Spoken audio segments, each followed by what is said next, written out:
Hey, so this is take two of this. First impressions of beating Hogwarts Legacy. So I originally did this on my stream, but I decided, F it. I'm gonna just redo it just for YouTube. Maybe try to just focus on the audio, and then I could just focus on the visual separately. So also, I like my first initial thoughts, like when I was talking about it, but I think I could do just a little bit better. So I want to probably work on that a little bit more after I just played it for the first time since I beat it, and like I beat it yesterday, so it's been a day. But I just played it again, and I was like, dang, I forgot to bring up a couple things when I was talking about it on the stream, so I kind of want to bring them up. So basically, the format that I'm gonna do here is gonna be more of a pros and cons. There's gonna be a lot of pros, a lot of pros. There's gonna be a couple cons, and then kind of just my opinion of what I wish they kind of would have done, just a little bit more. And kind of a little bit overall view of how I feel about open world games in general. But overall, let's go ahead and get into the pros. So story wise, this game is really really good. The main story, it starts off very very strong. You are a fifth year student and you are going to Hogwarts, which is like very rare and very random for a fifth year student to go to Hogwarts for the first time. You meet this Professor Fig, who is your mentor, who basically trains you before you go to Hogwarts. You kind of meet each other right before you go to Hogwarts. You guys don't even meet each other. Like I guess the plan was for you guys to meet each other months before you went to Hogwarts, but you guys only met each other like maybe like a couple days before you went to Hogwarts. And then you guys go to Hogwarts, and then some incidents happen, and basically the story ensue, and basically you go from there. I really don't want to go into that much further details because I kind of just want this first section, my pros, to be spoiler free, and my second section where it comes to my cons to be kind of like non spoiler free because I really can't get into cons without not spoiling this game. But I'm not gonna spoil the main story. I'm just gonna spoil elements of the game that I didn't like when it comes to my cons. But yeah, so it starts off very, very strong after you have that little incident with Fig and the main villain of the game, Ragnarok. I keep the whole entire game. I was like, bro, are they saying Ragnarok? But I know it's Ragnarok. Uh, but yeah, chaos ensues with Ragnarok, and then that's basically kicks off the story for the game. I really don't want to get into the further details, like I said. But just the middle part of the game was very very predictable. There's a point where you meet a specific character that has a similar power to what you have. You have like this ancient magic. It's not this is not really a spoiler. They've been talking about it from the jump, but you have this ancient magic, and you start to find out that people in the past have ancient magic, and then there's a specific character that you find out that has ancient magic, and you kind of can tell what the next kind of plot thread for that character is because the way that she acts and the way that the ancient magic kind of gives off throughout the game, you kind of understand what's going to happen with her. So at that point, it was very predictable for me. And I think that's the point when the game really, really dragged. But I will give them credit, and I'll talk about this a little bit more into gameplay. It never felt like, sure, the main story for me personally, I don't think it would drag for everyone, but the main story for me personally was dragging. But the side like characters like Poppy, like Sebastian, like Natty's side missions, like those missions specifically, really had me intrigued throughout the entire time I was playing with them. But the main story definitely had moments where I was just not really, really, really interested in it. Gameplay wise, like I said, I was never not interested in it. Into this game, I was all the way through interested with this game. And then towards the end, it really, really picked up. It picked up just like it was at the beginning. Like the beginning started off pretty, pretty hot, and then towards the end, it ended exactly like it began. It pretty crazy, pretty good climactic ending, and I love this is like a strong point to me. I love that every character that I had an adventure with had their own ending after like the prologue of the game.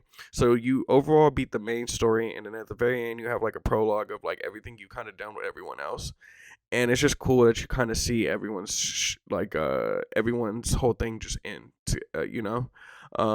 Especially Poppy. Poppy's probably the best story in this game, in my opinion.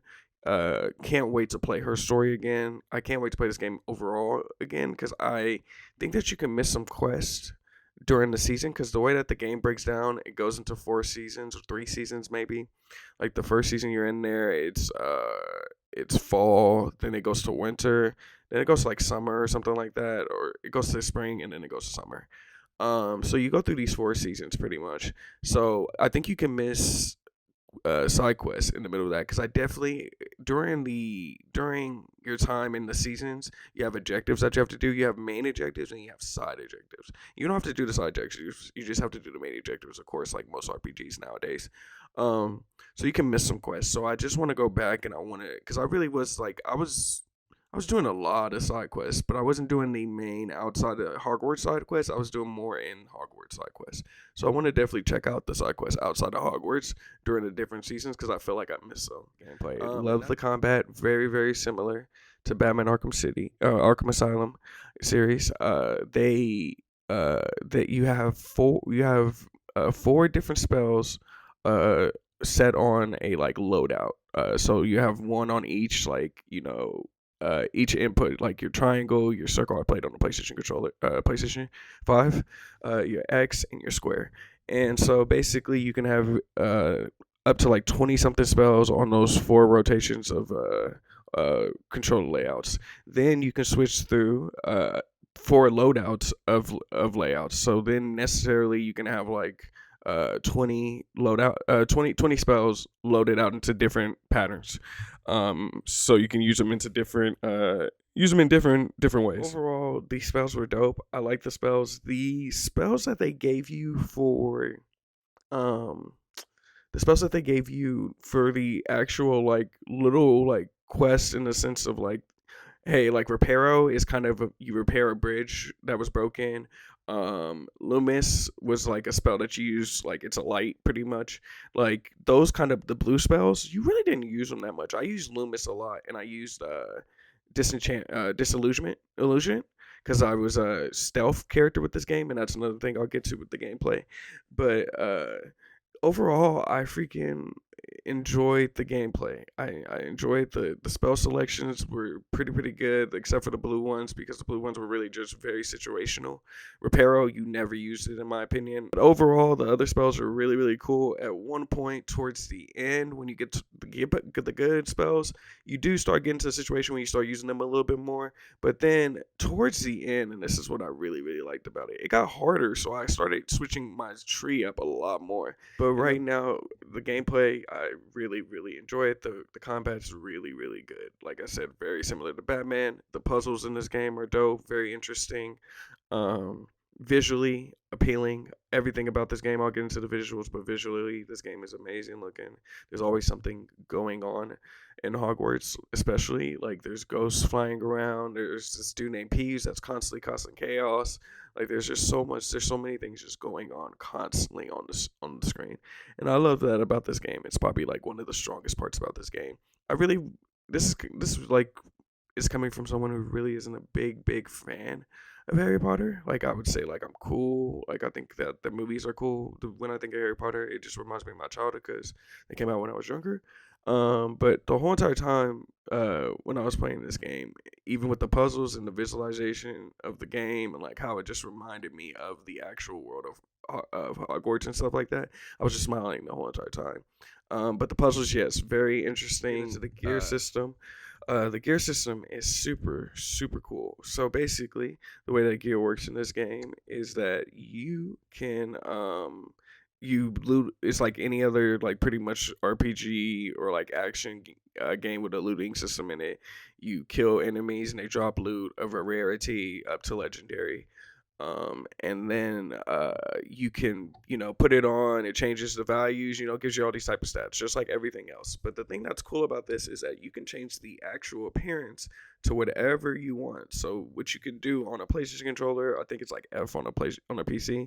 But so let's say if you have like a item that you like, but you don't like how it looks, you can go up to it and you can tap square on that item that you don't like how it looks, and you can change it to anything you've ever gotten. Even if you sold the item, you can change it to that appearance. Super streamlined feature that I think every game should add. I don't think this is something like innovative or anything like that, but it's so fresh, and I don't think anybody else should like. I don't think like we should go back to anything else. I think this is a really really cool feature. It made me, and like I'm not like this type of person. Like in these type of games, you just put on whatever loot and you just roll out and you just fight whatever.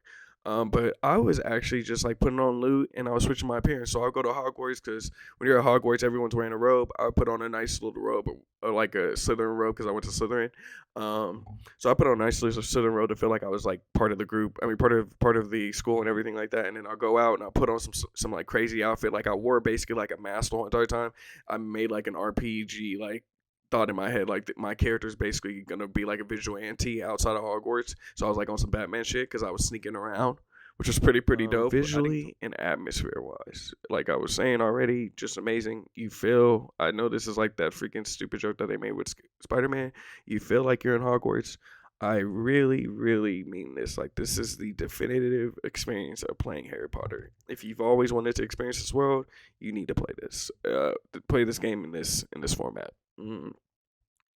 Love the side characters. I'm gonna try to speed it up a little bit because I've been talking about this for a little bit, but I'm gonna cut this down. But love most of the characters in the story. Natty, Poppy, Sebastian had probably the best stories in the game, the most interesting stories. Sebastian, at some points, I literally was at pause because I did not know what type of decisions I wanted to make, and I didn't end up getting the kill spell because I made the wrong decision with Sebastian one time. So I was very upset about that.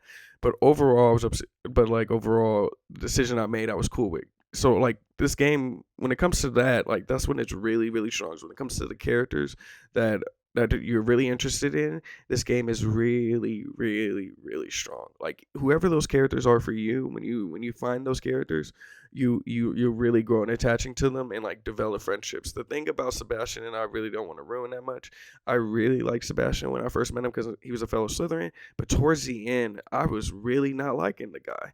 And then like very very towards the end, I kind of started to understand what was going on, and I was okay with it. But it was just crazy how much like over the time I actually developed feelings towards this fool. Like I actually started not liking this fool. I started resenting this fool. Um, those were side quests, so those were good overall side quests. Those were the memorable side quests. There was also like maybe one or two side quests that were just like you didn't even have to do. You like they weren't like part of any character that is part of the main story because Poppy and like Natty and Sebastian all kind of weave into the main story. I like how they do that. Like their problems are also your problems. Like Natty's like has a problem with this Rockfell or something guy. I think Rockfell's his name. And then you have a problem with this guy. So like most of their stories intertwine with your story. And I thought that was really, really cool. And that's kind of why we made their stories a little bit stronger. And that's what I'm gonna get into cons. I really wish they would have kind of focused on that. The open world landmark missions were really quick and easy. I could see them as getting repetitive. I'm gonna tell in that second playthrough. Here's another like pro for me because I know this is like something that they do inside RPGs. None of the side events never held you from the story. If you wanted to play the story full on through, you could, and if you just wanted to do the side stuff and then play the story side like I did, it did nothing but enhance your story. It felt like at the end there was like a prologue ending, and because I did so much that I got the prologue ending. So overall, like this game rewards you for however you want to play it. So let me get into the cons. These are gonna be quick. I'm gonna just go through them real quick because I don't really have that many negative things to say about this game right now as we speak. Just recommend this game on hard. It gets really advanced towards the end, which I like, and I do not see that as a con because what I mean by at the end, it gets really advanced is so. During the game, you find out this is during out the whole entire game in combat. People will have protective shields on them when they have to like a specific color, whatever color they have. You need to do a spell that is that color to break that shield. So towards the end, they started throwing multiple shields, and then the boss is kind of like that's the whole boss is him throwing multiple different like colors spells at you. And I was like, wow, this is really really interesting, but I really wish you would have done this throughout the story. Now I was a little bit high advanced in the sense of level when I was playing this, but I still wish they would have thrown a little bit more. That's why I just recommend that you play it on hard. Like I said, the middle of the story is very, very predictable. I was just waiting for the twist to happen. so I can just get to the point. Once the twist happened and it got to the point of what was going on, and like towards the ending, the story started picking up again. I was actually interested. I didn't want to do all the side stuff. I think the reason why I did majority of the side stuff was because of how boring the story was towards the middle, in the sense of story wise, not a gameplay wise, but story wise, was just not intriguing to me. But at the end, it really, really picked up. Um, this is another thing this is like really a con for me. I wish there was just more opportunities with your classmates, and I wish there was more opportunities with your teachers. Your classmates, I don't like that you weren't able to take them out on like side missions. Like I think like here's a good example for it. Poppy is loves beasts just like my character did. Like I was really stuck on beast hunting. Like that was like really like one of my favorite parts about the game. I thought I have like a place that I take beasts at, after you capture them, and I was just like, why can't I take Poppy here? And if they didn't want to do that, or like weren't able to do it because of the engine or whatever, why can't I take Poppy to go beast hunting with me, and then like have interactions and deepen my friendship with these people through gameplay instead of story? Because story, they do an amazing job, but gameplay, they don't have that many moments except for when it's in a story mission. Like outside of open world, when you see these people, they just don't really, they act like they don't even really know you or anything like that. I kind of thought it was kind of weird that like you weren't able to really take your side characters out on like little side missions if you wanted to, because the connections were really, really strong with these characters. Amit is like kind of a nerdy kid, but I kind of like grown to fondness to him. I liked him as a character.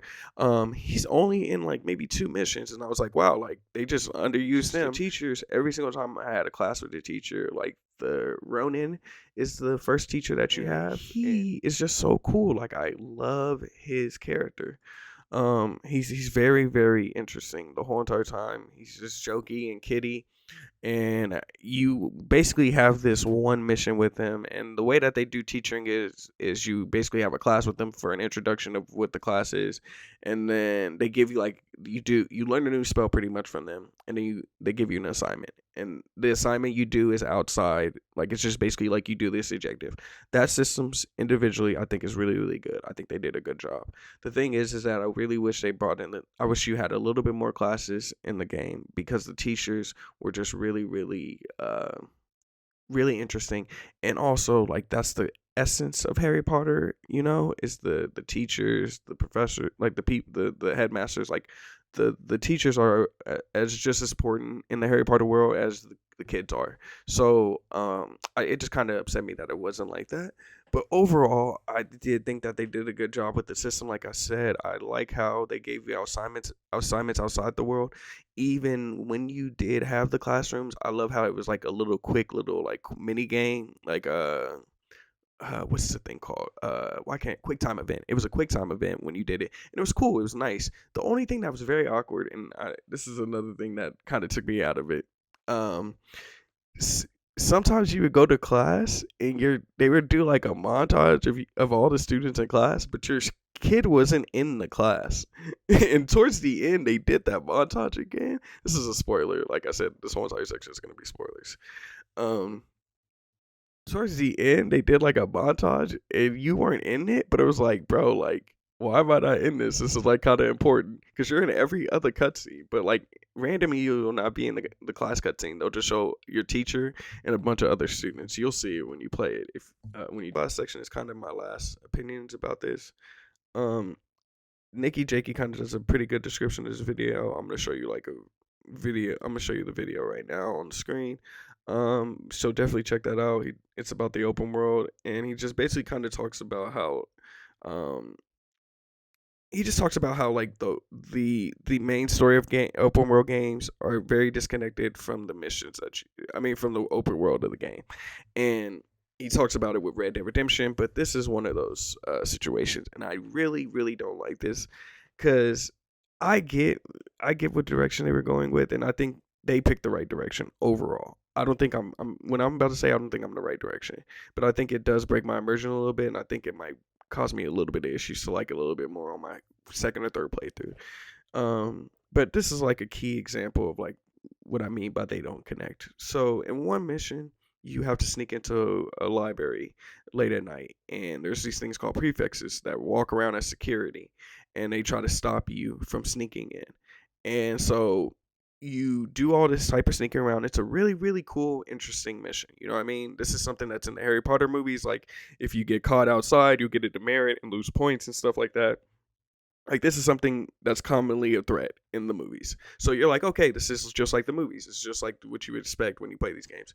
But what happens is you do this mission, and then in the mission, you'll finish it in the middle of the library. It will just end. Like, the mission will just end, and you'll go into the real world, and it'll be the same time period. It's not like it switches day or anything like that. It'll be the exact same time period. And there's no prefixes around. There's no librarian around. There's nothing around. It's just completely empty. Another example of this type of incident happening would be later on with Professor Weasley.